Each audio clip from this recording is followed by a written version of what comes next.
Well, it's all welded on.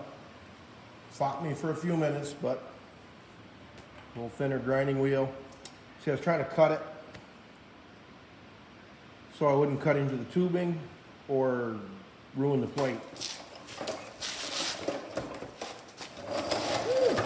Over here. And that's what I did. So, it's all welded on. And you can't see it, but it moves easy. I follow the instructions.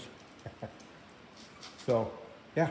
So after considerable looking at it, playing with it, beating out a hammer, that is going in the scrap pile.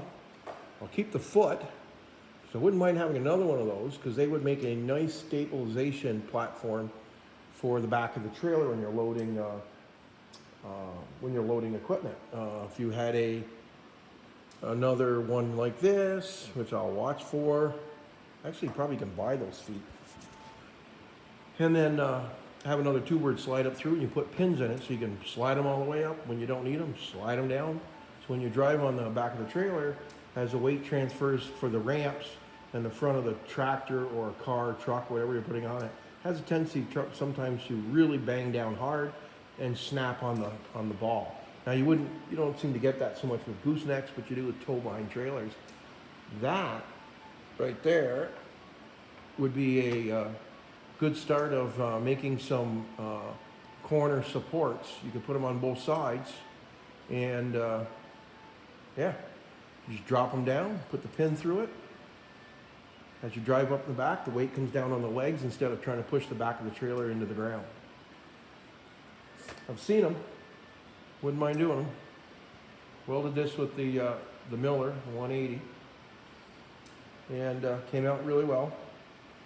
I don't know if you can hear it. It is storming out there, terrible right now. You hear the light clicking in the corner. It's caution. Oh, never stopped again. So, all right. Keep this short. We won't talk about trucks. Stay on the subject. Don't move my camera too fast. It makes people sick. I watch my own videos once in a while and I'm like, darn, I moved this camera way too fast. So, all right.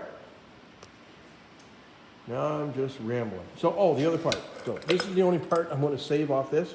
The other landscape trailer, the handle somehow got mangled this winter. Not sure. We ran into it maybe with one of the loaders or something, but ugh. So this is perfect. These are expensive, so we're going to save that. And I will install that on the landscape trailer tomorrow. And what are we doing? That's about it. Looks like it's going to rain all day, all night. There won't be any mowing or anything, which will be Sunday, but I try to do some of my mowing on Sundays. So, okay, sit down, watch the race. Have a good night. Thanks for subscribing. Thanks for commenting. Hit that like button. There we go.